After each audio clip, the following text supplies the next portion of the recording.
Well, good evening, my gardening friends. Thank you for tuning in to this week's garden tour. And this is going to be my end of June garden tour.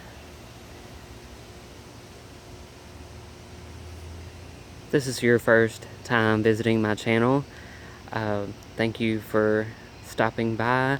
I garden here in Louisville, Kentucky, Zone 6B. And for the most part, my gardening style is wild and cottagey. However, I do plan to add more formal areas.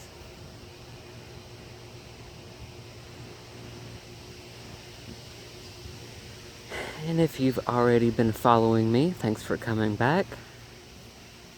So lots of color in this main garden bed again. I don't want to revisit this subject, but we still have the big tree limb here that has fallen from this tree. Anyway, we're waiting on insurance to come out and look at it, so that's why we just kind of left it there. But anyway, back to the flowers. Here we have daylilies still in bloom.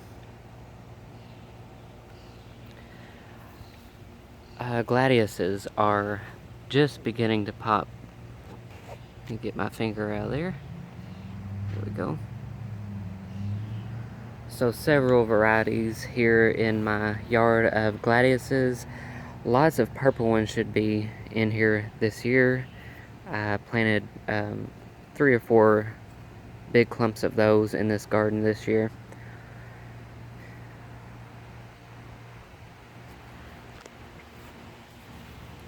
Purple coneflower. A cottage garden must-have is this echinacea coneflower.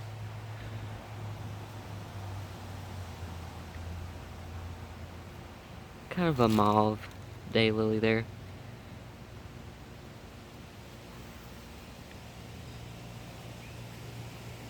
Phlox is coming into bloom. This is a hot pink variety.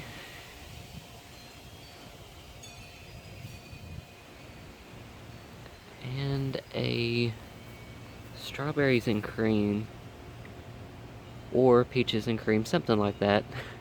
You know how I am about remembering the names of everything, which that is going to be a winter project for me.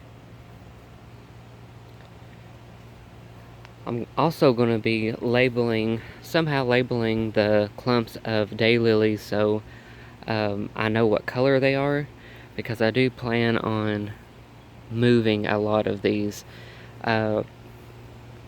just because there's certain places where I want that particular color.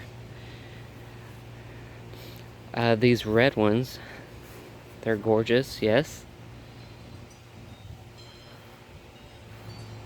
But I'm gonna move this clump because it's a little too tall to be right here.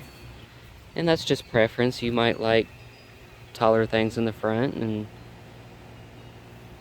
I know it's kind of a rule of thumb to put taller things in the back and then smaller as you get towards the edge, but I think as well I am going to remove a lot of the yellow ones from this garden bed here. I'm not getting rid of them, I'm just going to move them, so I have a little bit more of a color scheme or rhythm instead of all of these colors here mixed together. However, this is very nice and pretty. That's the other fun thing about gardening, is you can move stuff. You rearrange your house, you can rearrange your garden. One of my favorite daylilies here is the dark burgundy with the yellow center.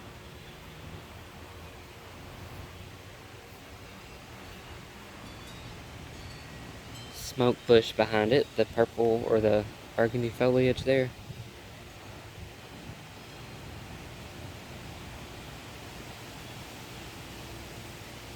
And I was watching a garden video, I forget who it was, and figured out the name of these, and I should have wrote it down.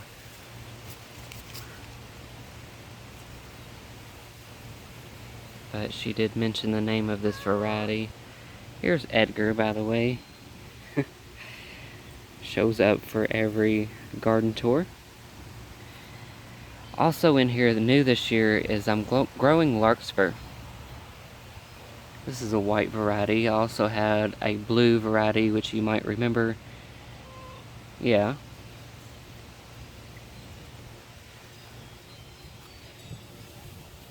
And there is a dark purple variety coming up. And I will let this just seed everywhere. Anywhere and everywhere it wants to. Because I absolutely love it. It's a nice color. Looks nice with those yellow daylilies.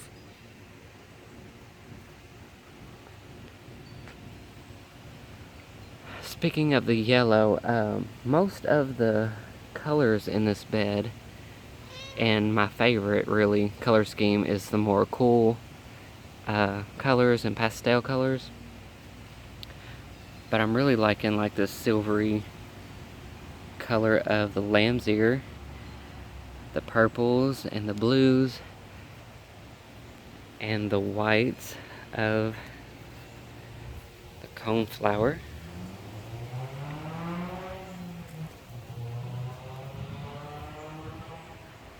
Can you see the balloon flower back there, that blue? I think I'm going to move that. I'm going to move that up closer to the edge of this garden. So lots of things this fall and even next spring I will be moving.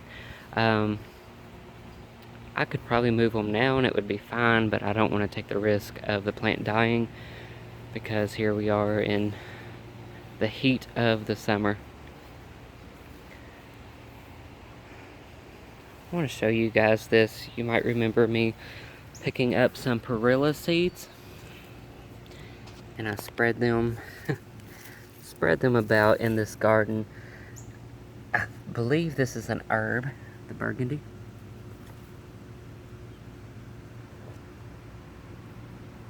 But a YouTube friend by the name of Lark, and you can find her page, Lark's Gardens, on YouTube. But she first introduced me to this, or all of us garden subscribers, to this perilla. And it comes in a few different colors. But I purchased the burgundy kind. And what it's going to do is it's going to act like a ground cover, kind of like the ajuga does. So I'm really hoping it spreads and kind of takes over to cover the ground, but also choke out the weeds. So anyway, some of you might remember all the seeds. I purchased this back in February. So that's a little update on that. Also in this garden bed, we have the dark opal basil, which is also that burgundy color. Some more in here.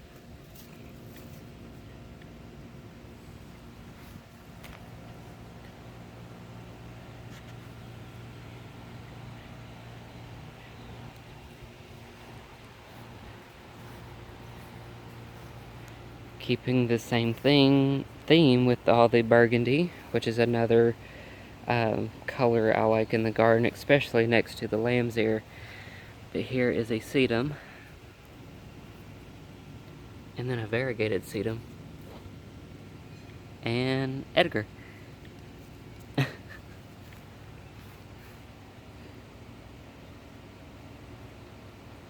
The bees have been all over the swamp weed.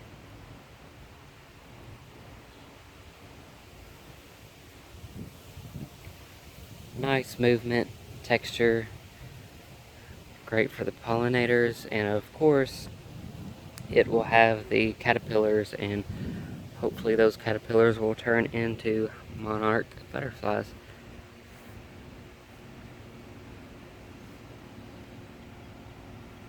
There's another clump, a really good clump of that perilla.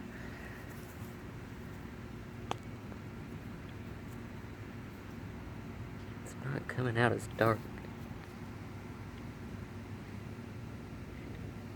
There we go. It's a nice dark maroon color. Sorry y'all, got a fly on my leg.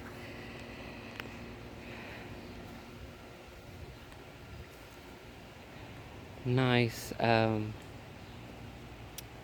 paniculata hydrangea here. This one is Pinky Winky, I think. So they'll start out white and then the blooms will go into a pink color later in the season. In standard form, of course, that just means in like a tree form.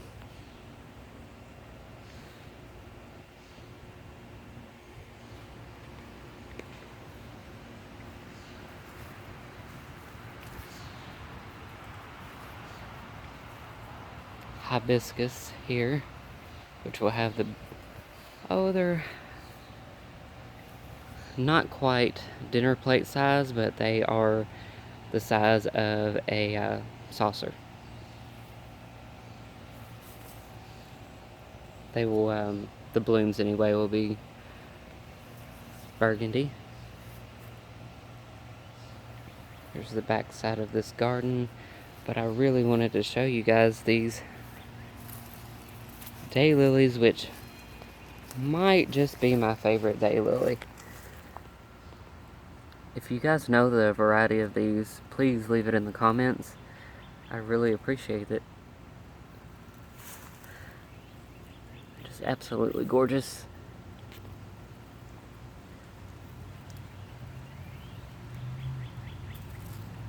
So yeah, these are probably my favorite, and then the dark maroon ones we just saw. They also have a new variety of daylily coming out.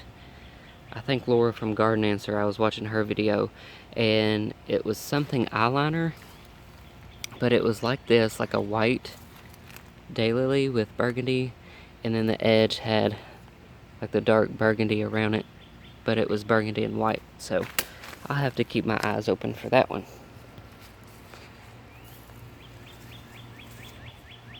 Joe Pye weed in here.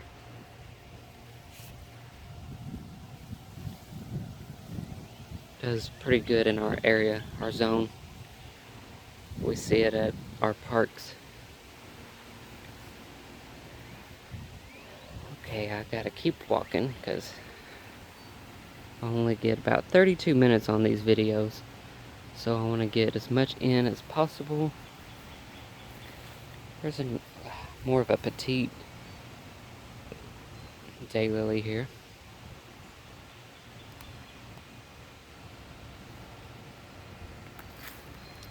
You'll have to forgive the water hose again. The shade, it just amazes me how dry shade can be.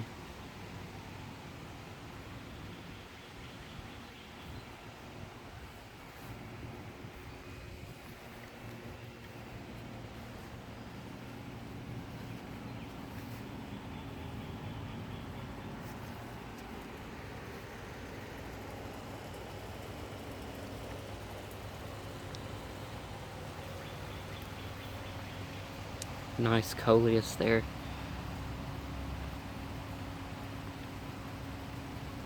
Oops, there we go. Now you can see the true color.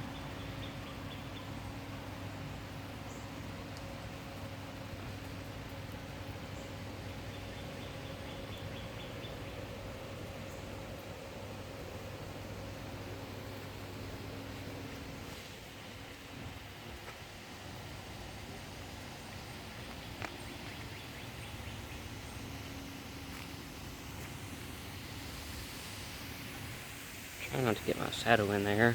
I apologize for that.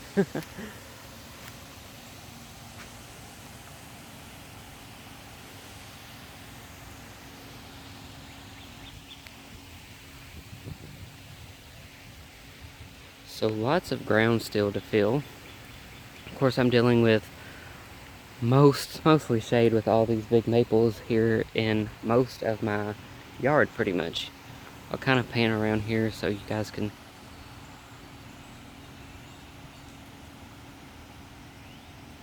kind of get an idea of the backyard.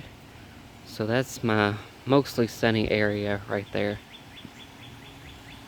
And then we get, a few hours of sun on that very edge over there of the fence.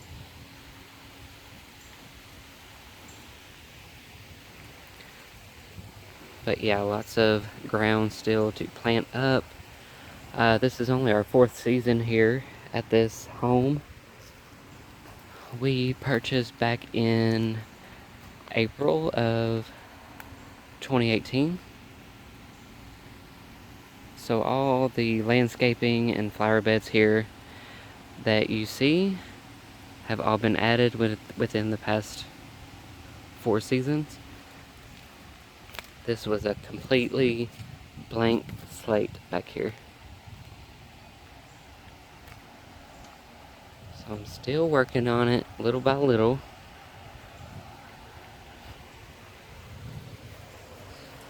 I've always said if gardeners could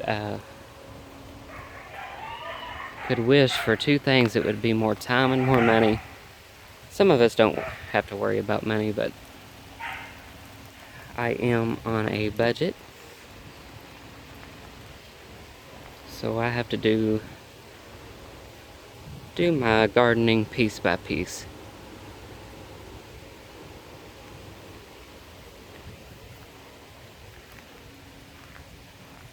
Give you guys a look at all the texture and the foliage color going on in this little area here. This is the Brunnera Jack Frost, or Jack of Diamonds, I'm sorry. Even without the blue flowers, it still has a gorgeous foliage there. The Larrapy, variegated Larrapy. Solomon Seal and Coleus in the planter.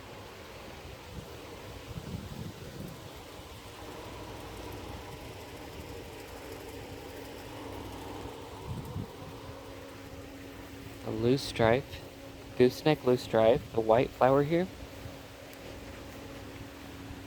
is a pollinator magnet.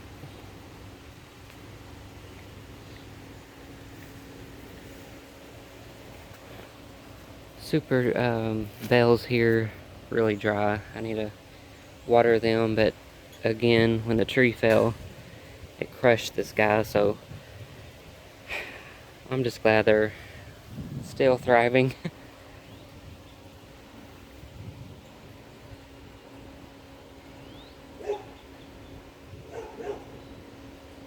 Sorry for the background noise. Obedient plant.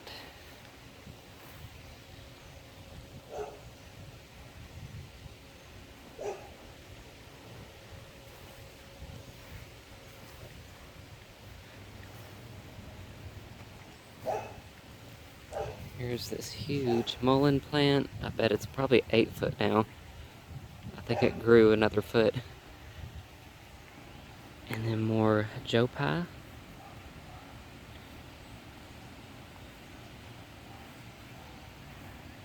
And a hibiscus. So this is the ugly of the yard.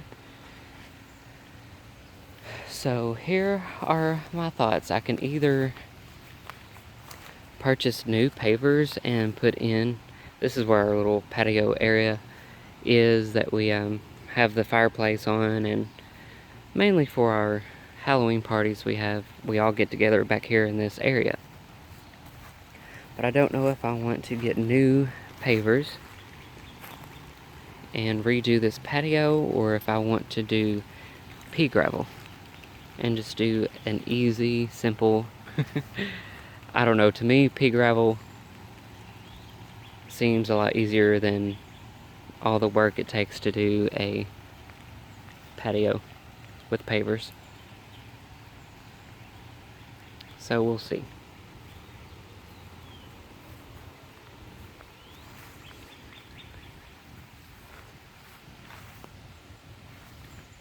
And then I do plan on doing a shade garden through here eventually. Just all of this blank canvas still to fill up. 9 bark back there.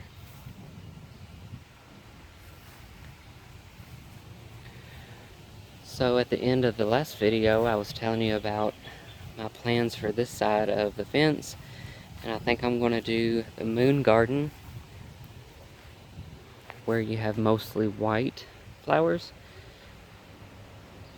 So that will probably be next year's project. I'm going to do like an arborvitae in the middle or the center of each panel. And then I will plant around it all white blooming flowers. Hence a moon garden. And I already have 3 clumps of these white roses. I hope you guys see this. They're here. Japanese beetles.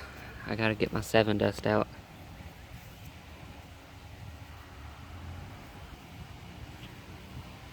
So this fall and next spring will be a lot of planting and rearranging here in my gardens.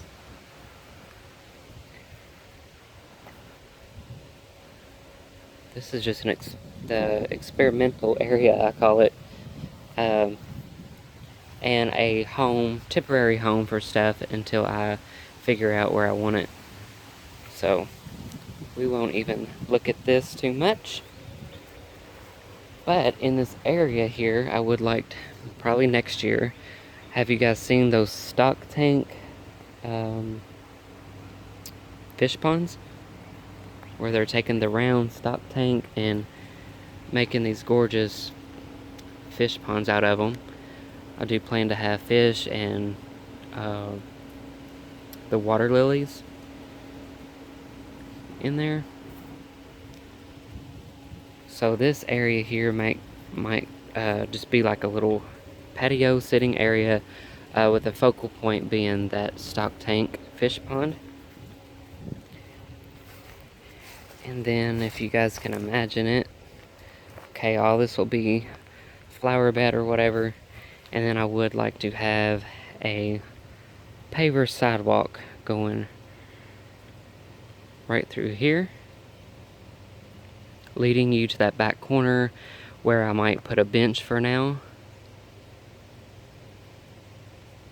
But we've also thought about getting eventually another or a shed, one of those outbuildings. So anyway, that would kind of lead you to that if we put in a paver sidewalk. Plus, doing the paver sidewalk and having the arborvitaes and the white, repeated flowers, that's where the formal gardens will come in. So it'll be a little bit more formal on this side of town. I'll even have a few clumps of these white coneflower that I can pop in there. So anyway, guys, I'm just talking away, talking your guys' ears off. But that is the future plans for this side of the yard. Nice purple,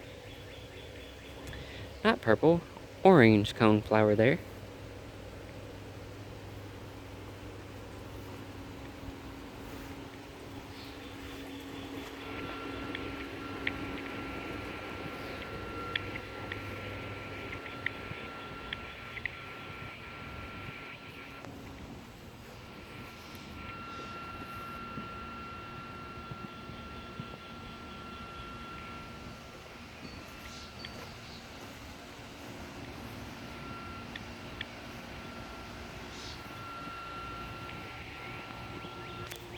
I've got a little bit of cleaning up to do in this garden here.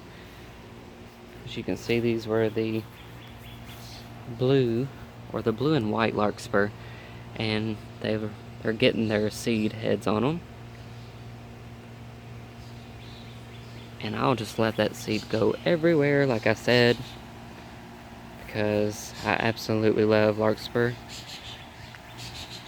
We got some Veronica finishing up there. Purple and white. And the purple salvia. So the purple salvia is ready to be cut back, and it should rebloom for me again this season.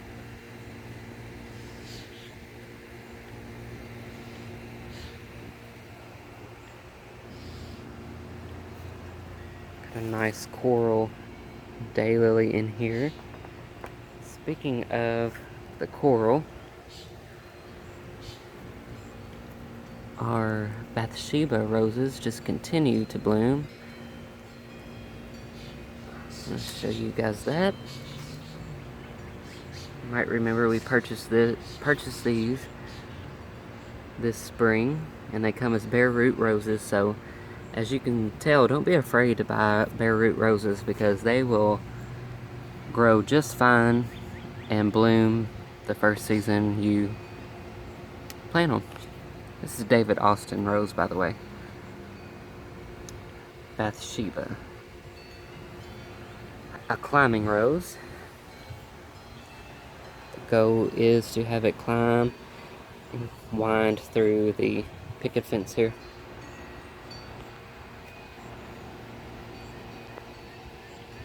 Just a look at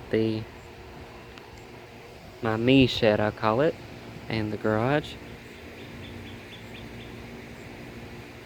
We'll do a tour, maybe 4th of July weekend. I'll put up a tour of the shed, because I don't think I've shown it to you guys in a while. So it kind of looks like an old, I don't know, antique primitive country store, I guess you could say, is my goal, or the look I'm going for.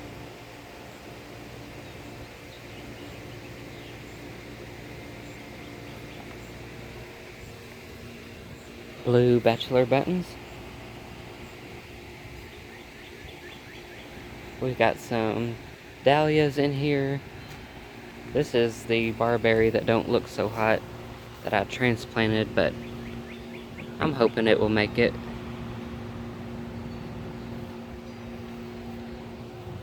Super Bell's white and Super Bell's grape punch there. Proven winners. Looking good. The white is kind of taking over the purple, but either way, still looks pretty good.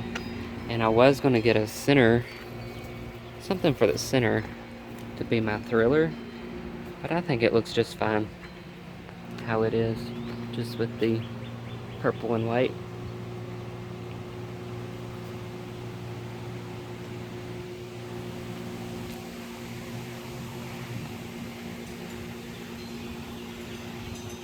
I have yet to get a little table and chair set for this area. This is still a work in progress in here.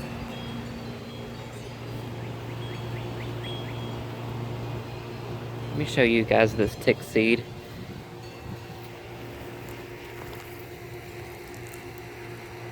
Isn't that nice? I just think this plant just glitters.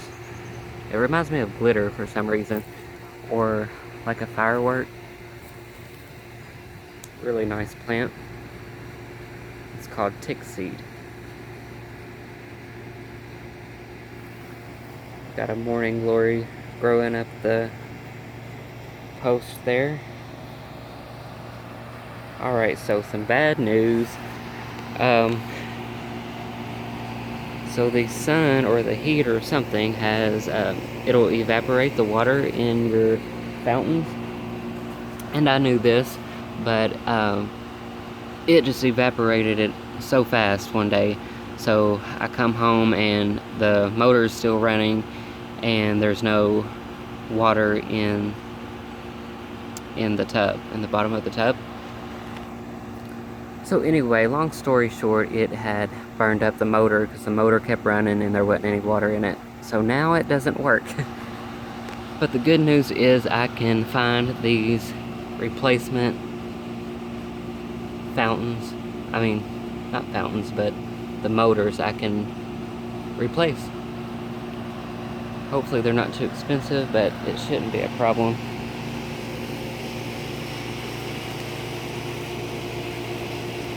Of course, we got the salvia. Salvia's in there, you can't see them, but once I lay some plastic down and put down my mulch, everything will be a little bit more defined. I'm trying to, within the next week or two, couple of paychecks, really tie up this area and tidy it up. So I've got a couple minutes left, you guys, on this video. I kind of want to end it right here on these double champagne hollyhocks from Baker's Creek. You might remember in my seed haul video this February, and then I started the seeds I started them under the grow lights this spring. So as you can see, they bloom the first year, and I just think these are absolutely gorgeous. Let me get in on one of these blooms and show you guys.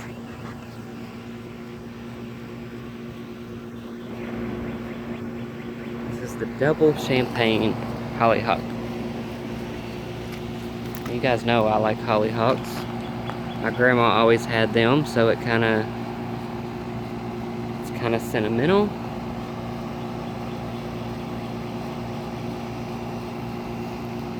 But yeah, I think they're going to be gorgeous with all the purple that will be soon going on through the years in this garden, and the blue of the plumbago plant here, and the dahlias are blue, I believe. So guys, thank you.